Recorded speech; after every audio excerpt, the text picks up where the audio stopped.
Good morning to you, my friends, wherever you may be in the world today. Alan Clements here from Los Angeles, California, United States of America. Friday, April 2nd, 2021. For those in the Christian world, today, a holy day among many in our lifetime.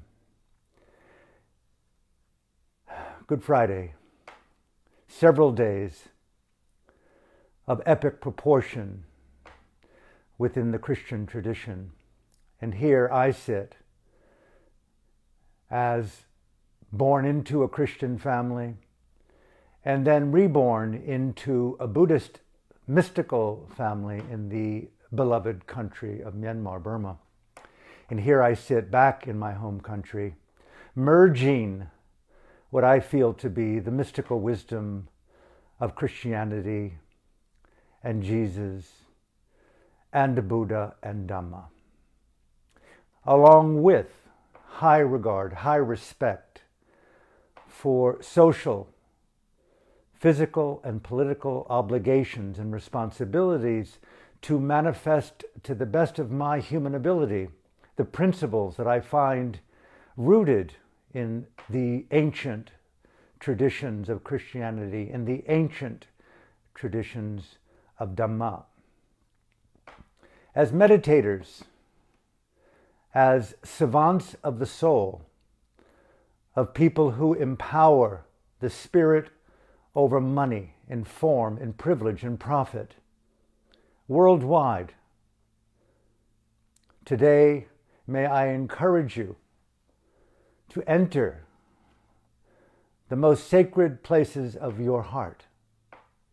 And today commune with me, the people all over the world, a world in crisis, and equally our brothers and sisters in Myanmar, in Burma, all 135 ethnicities, the boys and girls who have died, now reborn in different dimensions of this wild samsara, this multi-dimensional ecosystem of mind and matter, the good archetypal fight that we're all engaged in, irregardless of our beloved saints, our religious traditions. I would call this the ancient Sanskrit word dharma.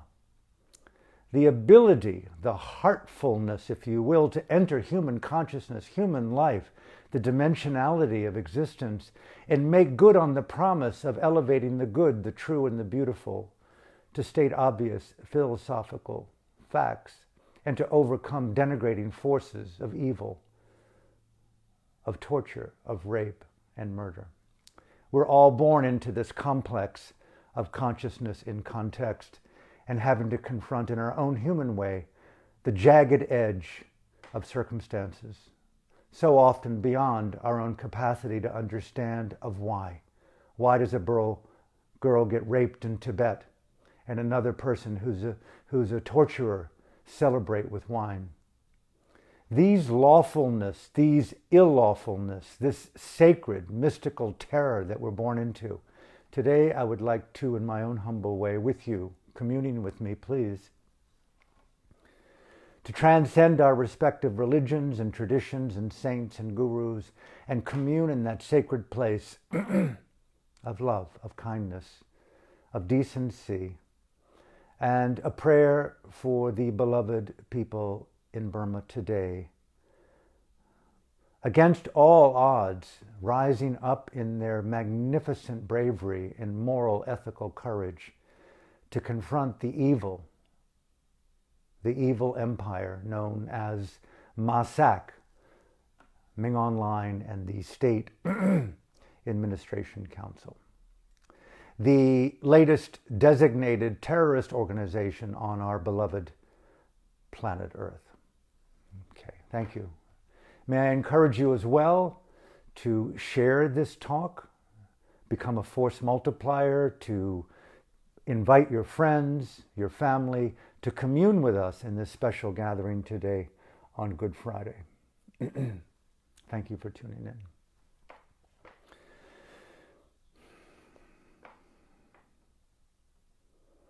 Jesus with his apostles. Imagine you and me all together. A betrayal. I will kiss the guilty. And Jesus is captured. He's beaten. He's reviled.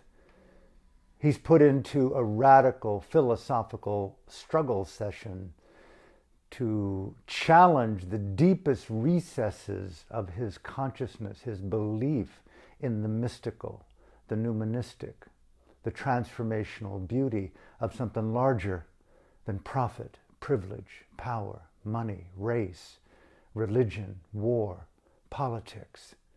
He had access, like you and I do, so we believe, to the radical soul of life, the battle of good and evil. And he chose to confront evil, as you have, as I have.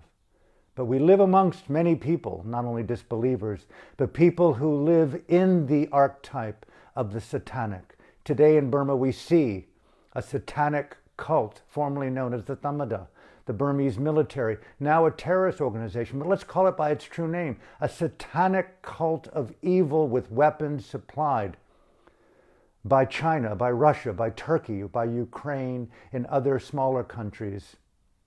And these men and their wives, their women and their husbands, the boys and the girls, the cronies, the business, the oil, the blood, the drugs, the fentanyl, the darkness, and with great delight, satanically, they are terrorizing the beautiful people of Burma. Today is a prayer for these people, a prayer for the world we all inhabit in crisis. Thank you for joining me.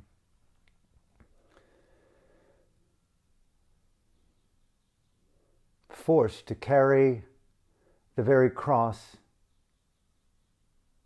where he would be nailed in wrist and ankle, stripped of his clothing. And there, what they called the 3 hours of agony. Imagine, we can't imagine.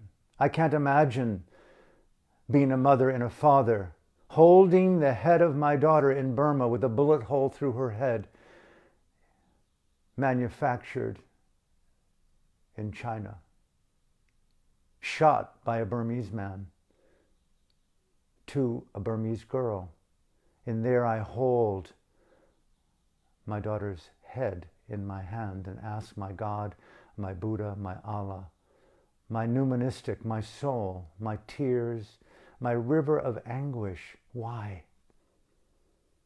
Why? How can we respond to this satanic evil manifesting not just in Burma, but worldwide?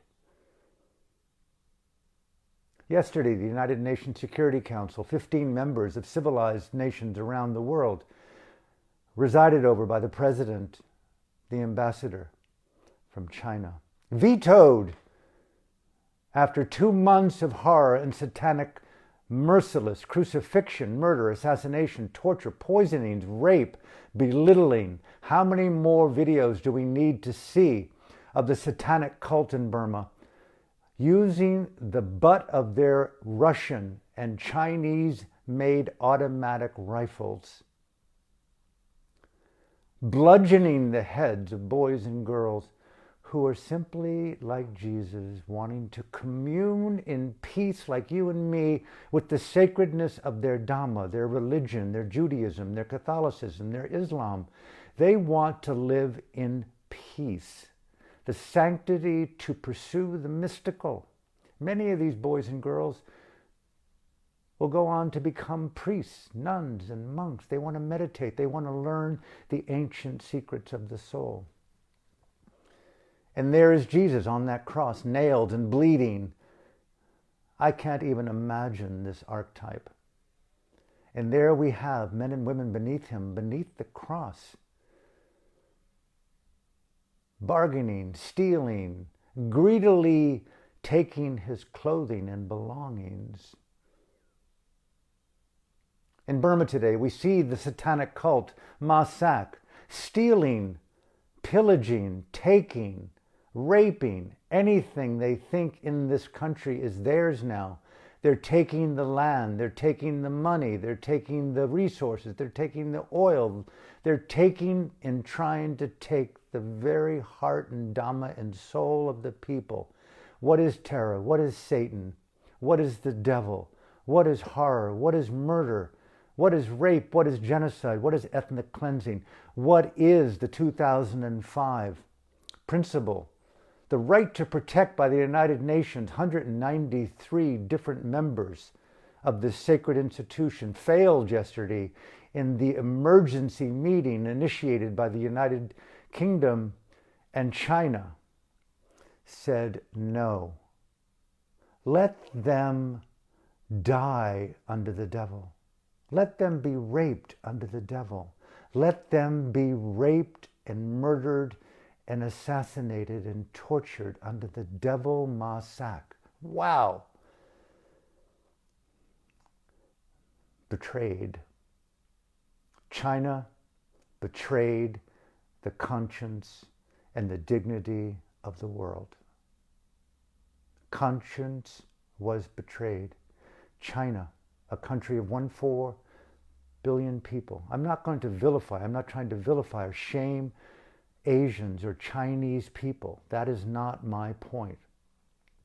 We are brothers and sisters by blood. But the organization, the satanic cult that has gripped the country of China, revealed to the world yesterday the truth of their Judas. They betrayed us. An epic, colossal, planetary betrayal that sanctioned and supported ethnic cleansing, murder, rape, assassination, and torture. That's the devil. That's Satan. That is Mara in the Buddhist tradition. That is moha, ignorance, perversity. That is the worst of this existence called samsara. We've had an epic moment yesterday. Echoing around the world today, the utter betrayal of decency by China that supported the satanic terrorist cult in Burma known as Masak. I just want to state the facts. In the Buddhist tradition, we have our Judas. His name is Devadatta. Those in Buddhist traditions know. Devadatta and the Buddha, Gautama and Devadatta, were close friends. They were family members. They hung, they played, they walked, they talked. They were relatives. Imagine breaking bread and drinking wine and doing what you do as family members. And slowly, as the emergence of the Dhamma takes the radiance of one's priority over profit and money and privilege and role, we find Devadatta unable to control the impulses of his own consciousness, could not control his lobha, his greed, could not control his dosa, his anger, could not control his ignorance, his moha. And those forces, those satanic forces, those devilish forces of consciousness got the better of him. And slowly he tried, as we read in these ancient texts, just like we read about Jesus and Judas and the crucifixion,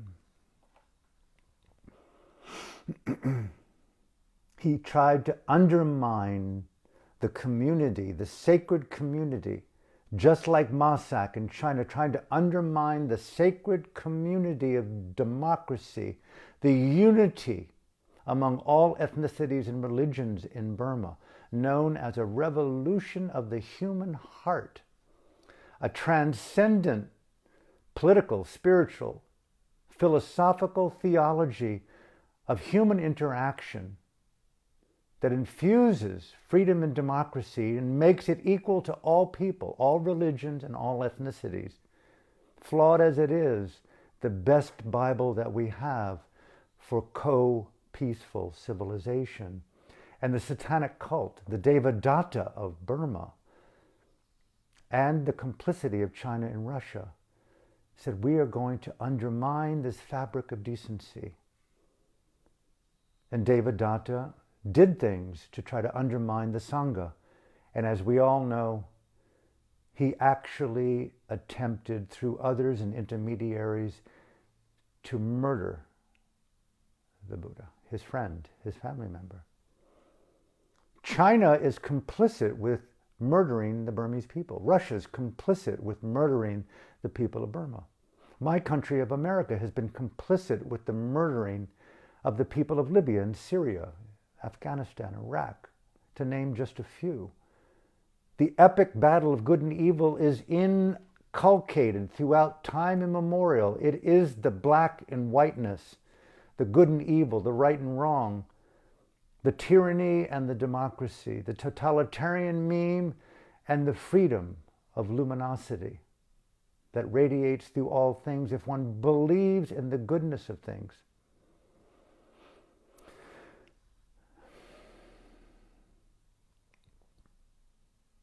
Yesterday, I read that the good people of Burma are demanding now the shuttering, the closure of the embassy of China. I say, do not stop until it's closed. Run them out of your country.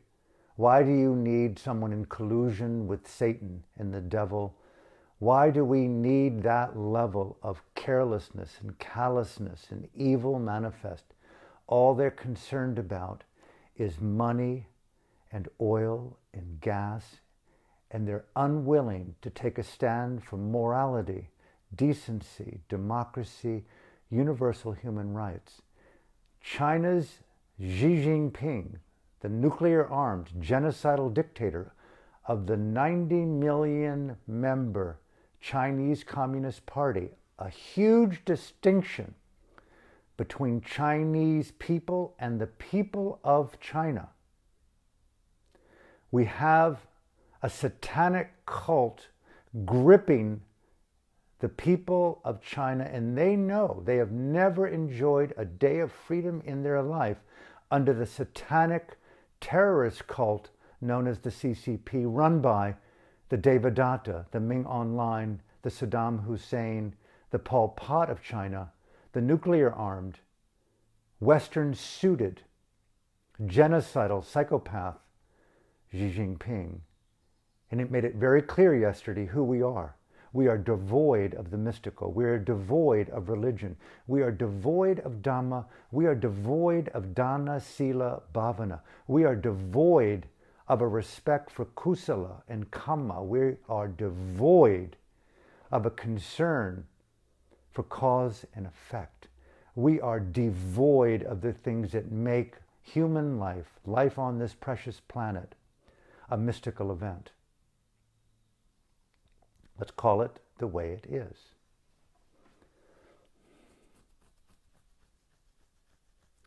The prayer.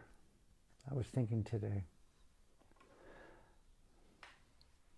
How to show reverence in our behavior, thought, and speech, together and in silence.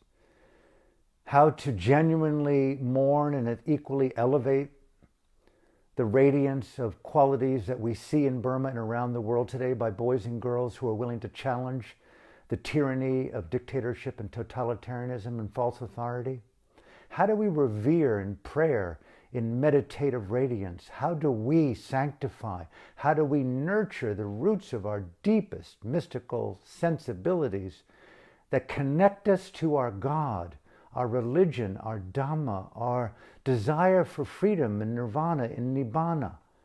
How do we keep alive our own battle of good against the satanic forces of darkness and evil and totalitarianism? How do we avoid becoming our own Devadatta? How do we overcome being a genocidal dictator like Xi Jinping or Masak in Burma or a Hitler? How do we continually strive to join the revolution in our day-to-day life?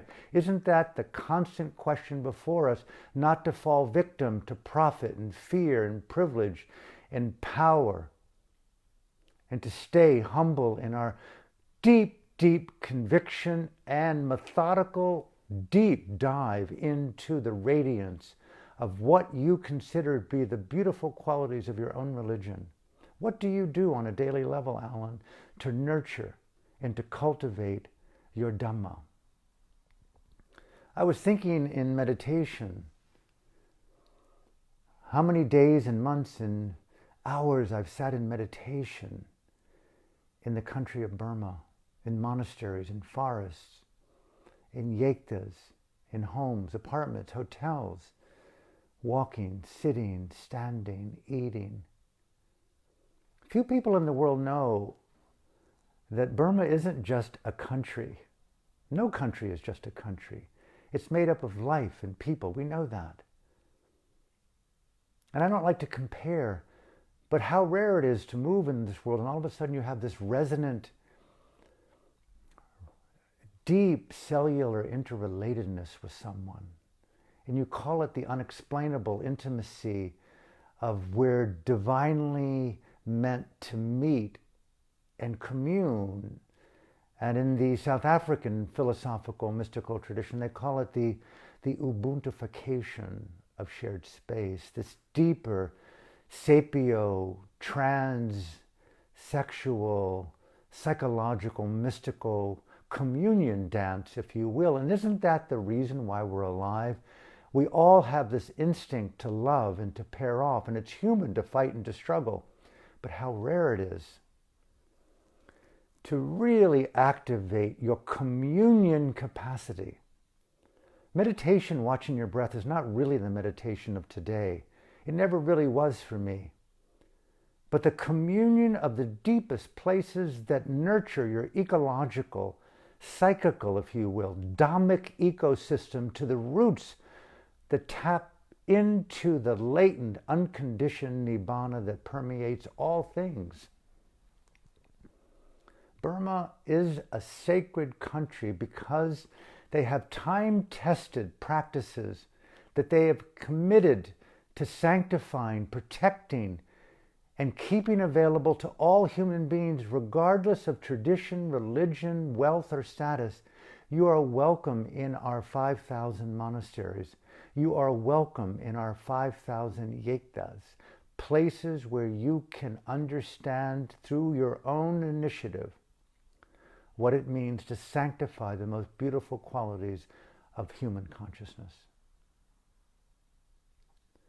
That's Burma. Few people really know that it's a mystical country. And it's not just a Buddhist mystical country. 135 different ethnicities, and they've been walking the land from time immemorial. A sacred land. The whole planet is sacred. But rare in the world do you see people who have so sanctified the flesh on their feet, taking their shoes and sandals off. Indigenous cultures that are walking Mother Earth, touching Mother Earth as if it were her mother, the father, or their own child. And equally their own consciousness. A land that's empowered the mystical, where you can commune with the multidimensionality of one's own being. I'm making a prayer here by revealing my own intimacies with Burma and a world in crisis. I see nothing more important in my life that I've ever achieved and continue to resonate with as priority or raison d'etre to my presence. A relationship to Dhamma. And what I mean by that is a high reverence for the few men and women in my life that I would call Kalyanamita, or sacred human beings that were willing to relate to me in truth more than collusion with my delusion. China colluded with the delusion of Masak yesterday. They reveal that collusion and complicity with satanic cults is more important than a relationship to the mystical, to the luminosity, to the good, the true, and the beautiful. Again, it's an expression beyond nation, religion, and cult to Dhamma, the play, the archetypal battle of good and evil. I wrote a book called Extinction X-Rated. It's my humble exploration of the epic battle over all of my life of what it means to confront the forces of satanic evil inherent in being with the best forces the best swordsmanship, the best warriorness, the best that I could bring to battle fear, greed, totalitarianism, and evil. It is my prayer for humanity, my prayer for existence. Meditation isn't sitting, isn't walking. It is the capacity to feel this inexplicable, this is my share, inexplicable interrelatedness with all living things. Many people have talked about the sacredness of life. I don't even want to get into how cliched that is to say it in some circles, but when you're taken to your metaphorical knees and you have a moderate dose of the psychedelic and you're breathing oxygen and you have the nakedness of your soul, you're vulnerable, your purity is right there in question. You cry and you fear and you celebrate your brothers and sisters all throughout time and humanity. You look at a butterfly that's dying. You look at a roach that is scurrying across the land. You see a beggar on the streets of Calcutta and how easy it is to walk by in the impervious separation of I and other. But Dhamma in meditation begs us to connect and feel life as inseparable to itself. Feel. And the crisis of conscience is the absence of feeling. Because I think if we just relax the prayer into the intimacy and the jagged edge of feeling life as family, feeling life as a mother's breasts, feeling life as life-giving rather than the fear of intimacy which wants to kill and torture and persecute and assassinate the divine feminine, the other, the inability to trust that the primordial breast is unlimited and you become fearful and addicted and you have to kill the very thing that you feel most dependent on and most vulnerable with. A prayer for a world in crisis. We're bleeding at the precipice of a sixth mass extinction, and as the young Swede Greta Thunberg cried out to the world, I dare you, speak to me about your endless fairy tales of economic growth and money. Close the Chinese embassy in Yangon. Evict that whole institution.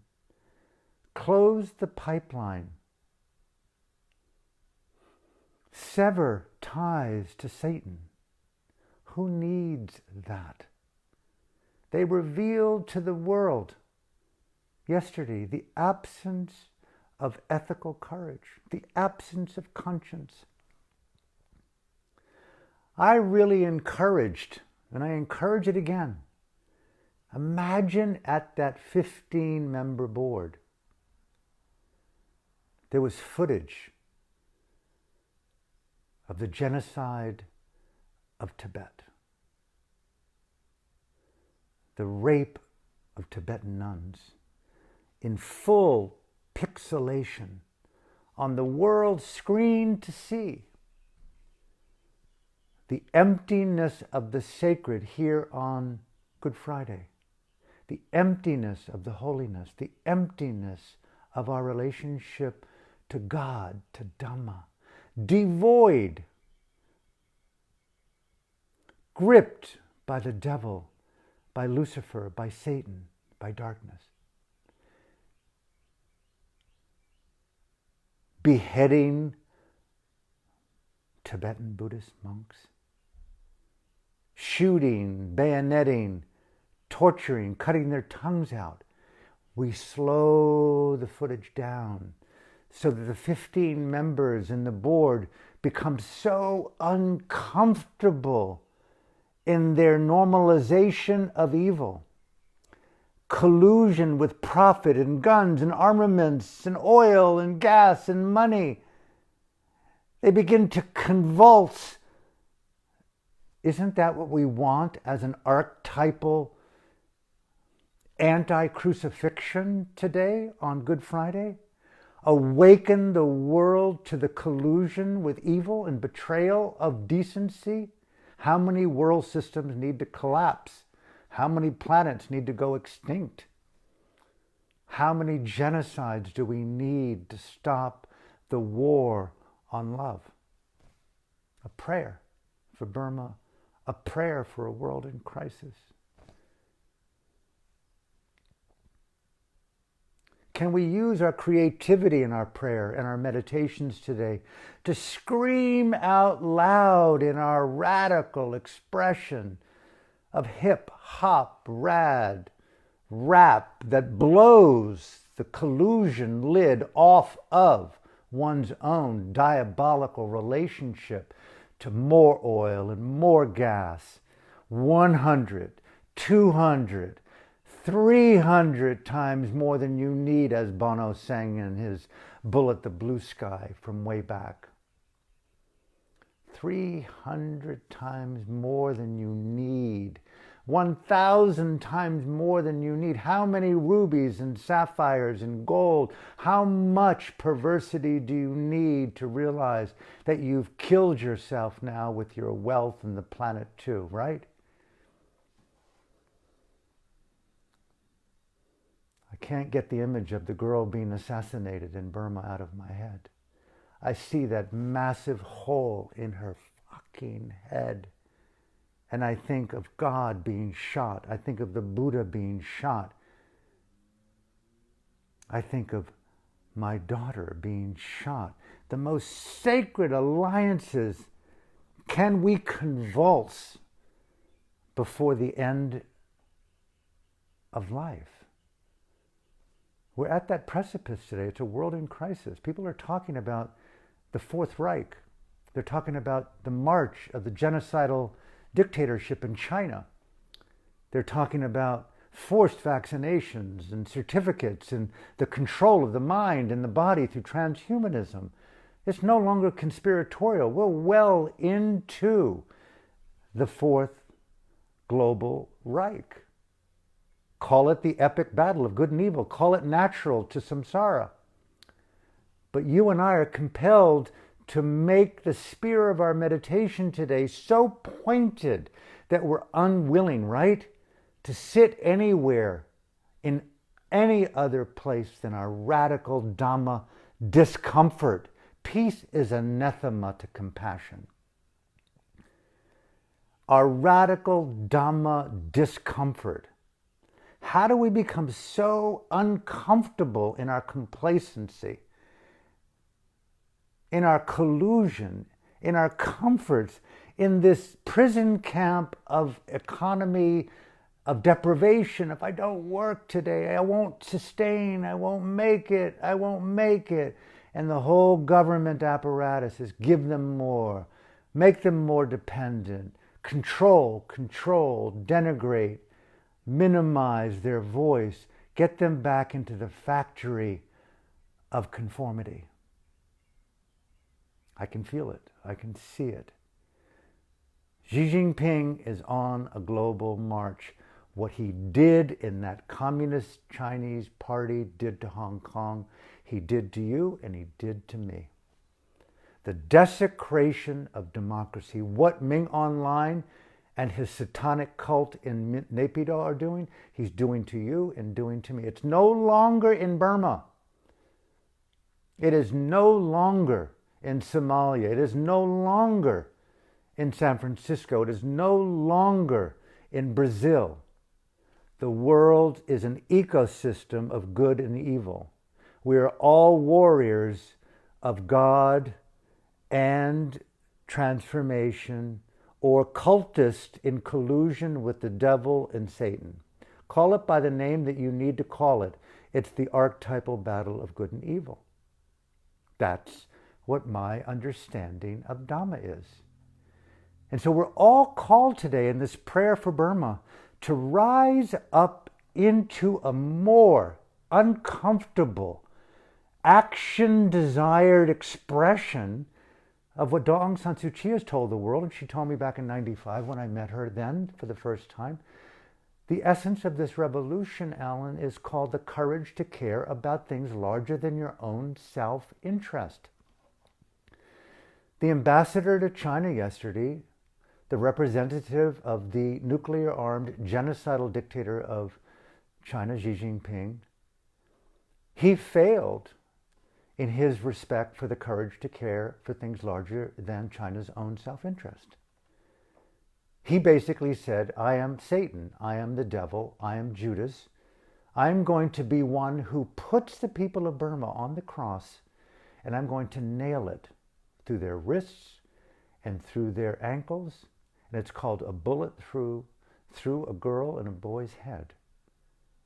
We mean business. Our money is more important than God. That's the devil. That's Satan. That's Jesus on the cross.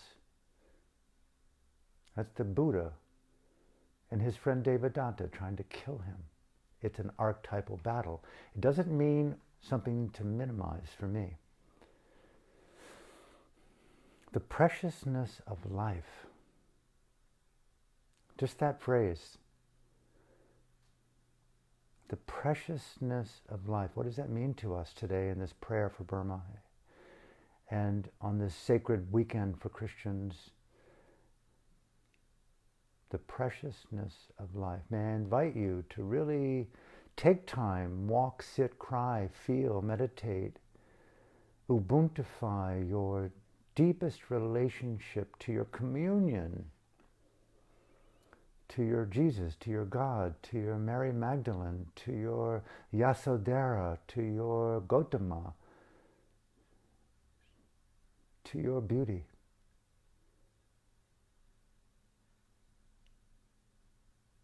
I'll close today with why I feel Burma is fighting and bleeding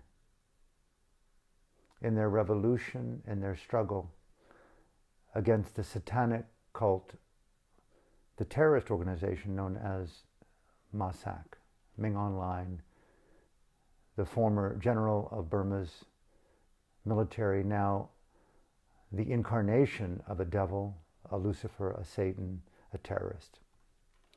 And his devilish satanic cult known as the State Administration Council. It's not a military coup. That's completely a mislabeling of a satanic terrorist cult. They're delighting in the most devilish ways in murder and rape and torture. It's satanic. And China failed, and China should go out of Burma. The embassies should be closed. The pipeline should be closed. All manufacturing owned by China should go, go, go, go, go. Go now. Close them. Go home. Go home to your cult. Get out of sacred Burma. I entered a monastery with the singular desire to understand freedom of mind. I had traveled, I had earned, I was educated, and I was unhappy. What I couldn't do was control my own mind. Burma, through the ancient protection and making availability without charge or conditions, the ancient mystical template of consciousness in transformation, the practice of meditation known as Satipatthana Vipassana Bhavana, 3 Buddhist words, essentially which means mindfully intelligent insight meditation, words, how to engage consciousness, the mechanism inherent within birth, behind our eyes, generated through heart, brain, and body, that give rise to dreams and thoughts and feelings, memories, conditions, choices, the concomitants of consciousness. Meditation is learning how to open one's eyes and overcome the blindness of delusion. Meditation is overcoming mental blindness. I can't imagine what it would mean to be blind. But when I entered a monastery, I was blind. I was blind to my own mind, blind to my own being. I was out of control. I could not control my thoughts, my feelings, my emotions. The good nuns and the good monks of Burma, specifically my teachers, took me in as a child of Dhamma, a child of Buddha, a child of the numismatic, of the mystical, a child of Nibbana, of liberation, and said, do this, we want nothing from you. Do what you can to understand these ancient teachings of Satipatthana, Vipassana, Bhavana. Mindful, intelligent, insight meditation, the ecosystem of freedom, Vimutti, Nibbana, the unconditioned. I'd never imagined the gift and how special 50 years later today that I would revere and cry that some young place in me that was able to be this metaphysical moth to the flame of freedom. Way back then, we had to travel across lands. The idea of even flying was somewhat strange. Going through these ancient, dangerous countries, to find ourselves within these four walls with these ancient, strange people, nuns and monks, bhikkhus and bhikkhunis. We want nothing from you. We're honored to have you here. That's Myanmar. That was my memory of Myanmar, made more radiant today than ever before in my life. The gift of Dhamma, the gift of meditation, the gift of confronting my own unrecognized collusion with evil. I stopped for the first time in my life and cried with joy. It was hard. Cried with joy that I'd come home. 2, I have a choice in how I think and feel. I can enhance my dream. I can understand through my own direct experience, in my own humble way, little way, the quality of freedom from fear, freedom from greed, freedom from self-abuse, freedom from anger, freedom from blame and judgment, freedom from projection, freedom from violence. I could learn the ancient technique of how to overcome tyranny. To myself, to my family, and even to enemies. It was the practice of peace, and the radiance of that peace is freedom. The boys and girls in Burma, I'll close here and continue tomorrow. They're fighting the good epic battle of Jesus on the cross, of the Buddha's awakening.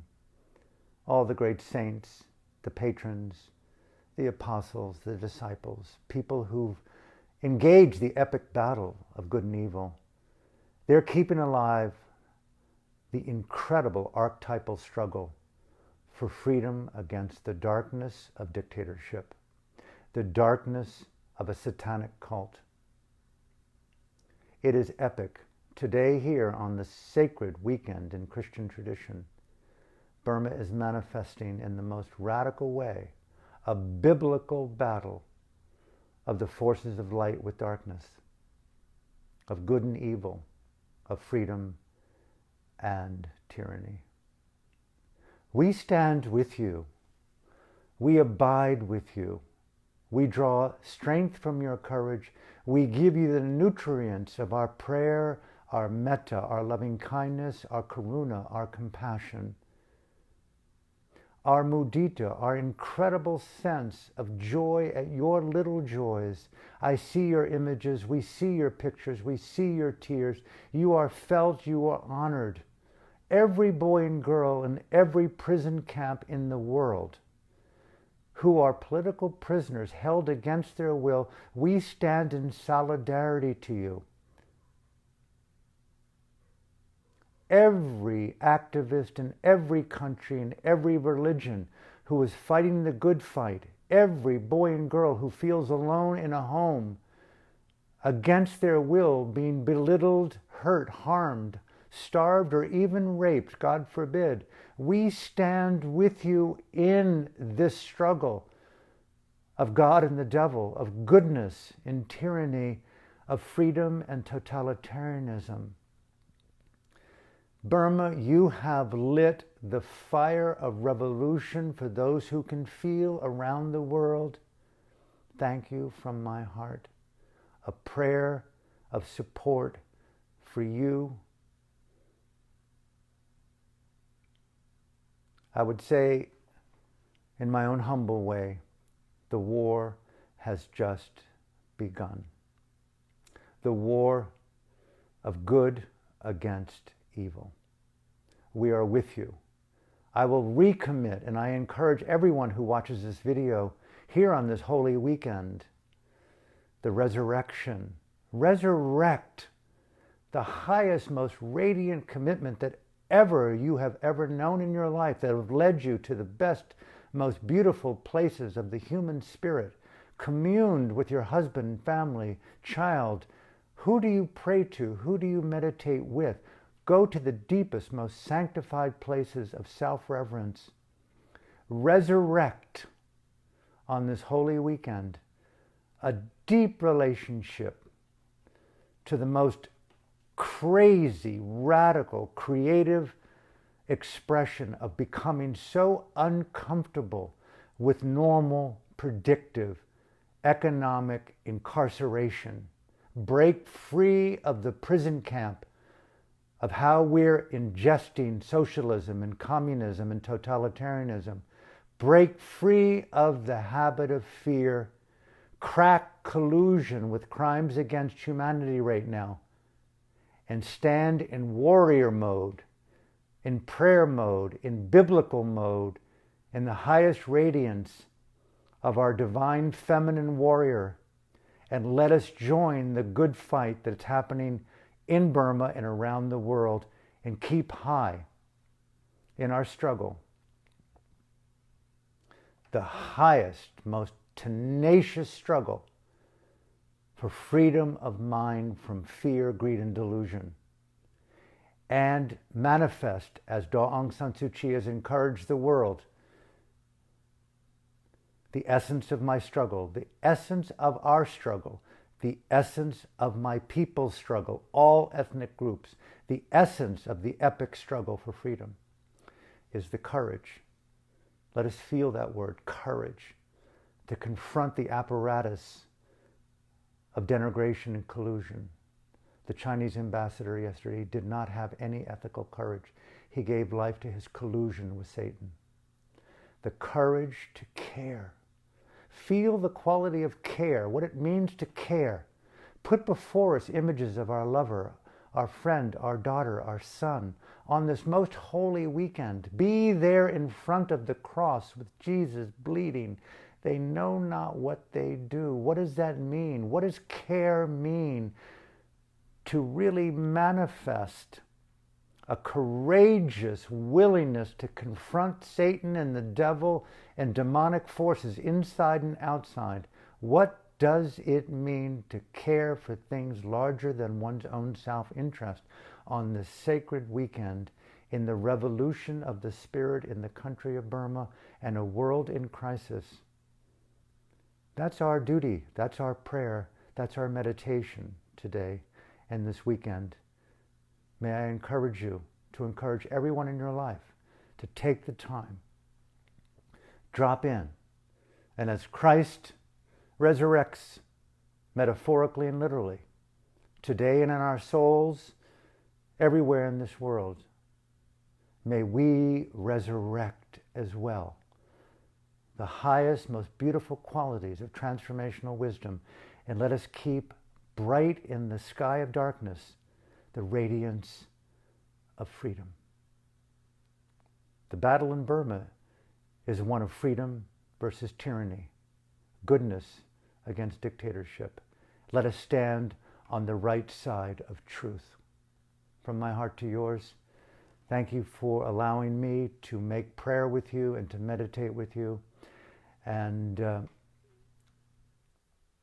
I will see you tomorrow. Thank you from my heart.